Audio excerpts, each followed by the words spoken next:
Hey Rockets, welcome back to Zane and the Hurricane. Excuse me. So on my organizer, I've now added Belinda's house because that's where everyone is right now. And then I took it a step further. Make sure you add it on there and add it to my events. Bandy, True, Malvina, and Zane are safe at Belinda's home. They're out of all the destruction of the tornado. But wait a minute. Has Zane been reunited with his mom yet? Has True gotten medical attention yet? Bandy's okay. Has Malvina talked to her mom? Is Dylan Tomei still after them? We've got to read on to find out some more. But make sure that you update your organizer, please.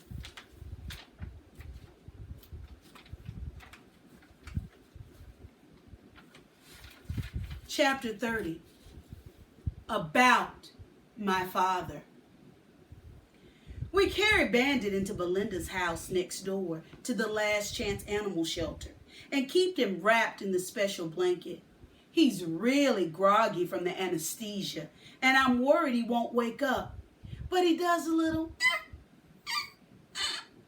whimper of recognition. I tell him what a brave dog he is and that he probably saved my life by getting in the way of the shotgun. But he doesn't seem to care about that. He's just happy to see me, just like I am to see him. People will say you can't know what a dog is thinking, but that's pure baloney. Belinda's house is small and tidy. It sort of reminds me of Grammy's house, but with a more modern look. She says it would be more comfortable if the power was on, so the ceiling fans could move the air. But I don't care about the heat and humidity. Compared to what I've been through, this place is heaven. For the first time since the hurricane, we all feel safe. Wait a minute. Think about our event that we just wrote down. They're safe at Belinda's house. Did we just get text evidence of that? Excellent job, Rockets. Keep keeping up with me.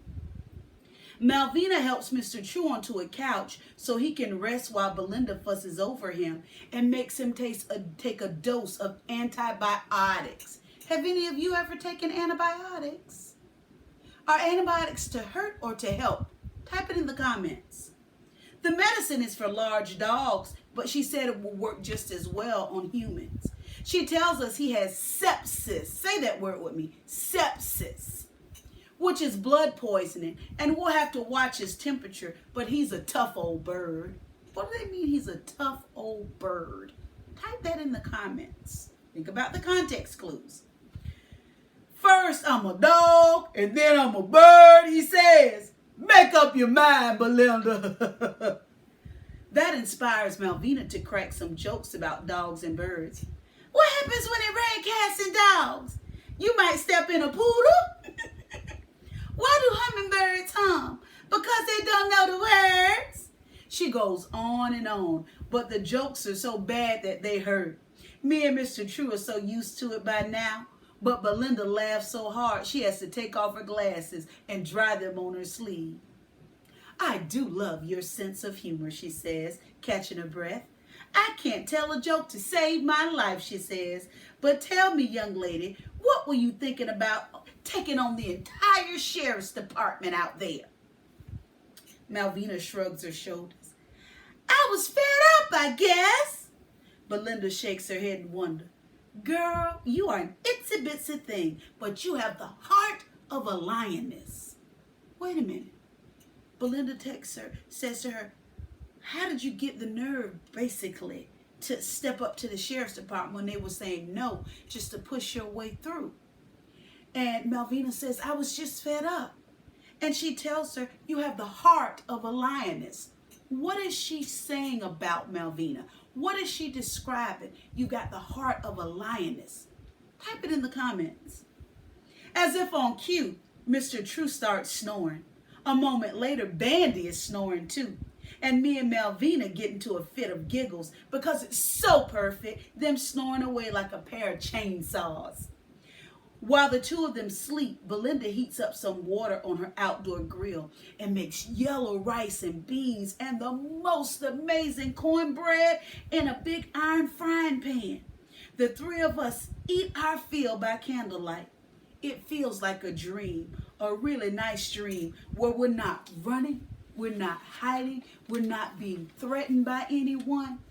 And then it gets even better, because after the meal, Belinda goes out to her van and she comes back with a cell phone that has been charging on the van battery.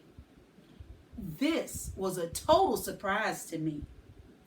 I had no idea. And I punch in Mom's number, and this time, my mama answers. The connection is really bad. The cell phone only has like one bar, and I don't have time to tell her much, not even what happened to Bandit, but this much is clear.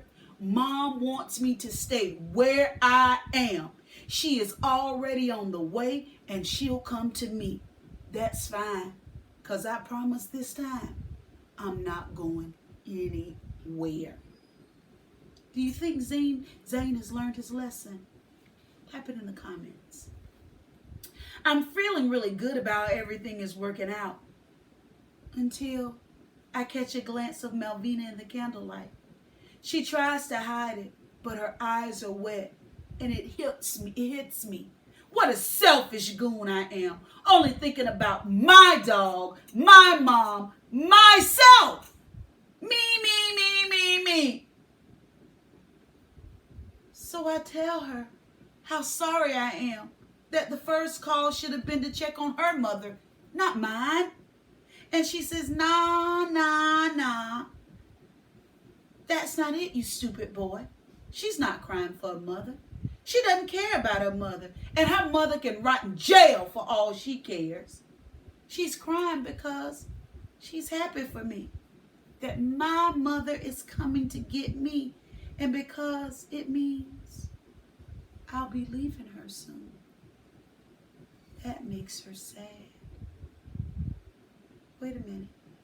Has Malvina's thoughts about her mom changed from what it was early in the story?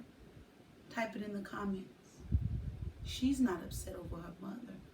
She's upset over her what? Think about her relationship with Zane. Type it in the comments. And if I wasn't a stupid boy from New Hampshire, I'd know that a person can be glad and sad and mad all the same time. Now I really feel crummy because I don't know what to say to make her feel any better. Belinda says gently, the boy has family here. He'll be back. Malvina folds her skinny arms tight across her chest and says defiantly, how will he find me when I don't know where I'll be? We're going to stop right there, Rockets. Malvina, Zane has a place to go to. What about Malvina? Her mom, will she get out? Will True get better and be able to take care of her? Until tomorrow.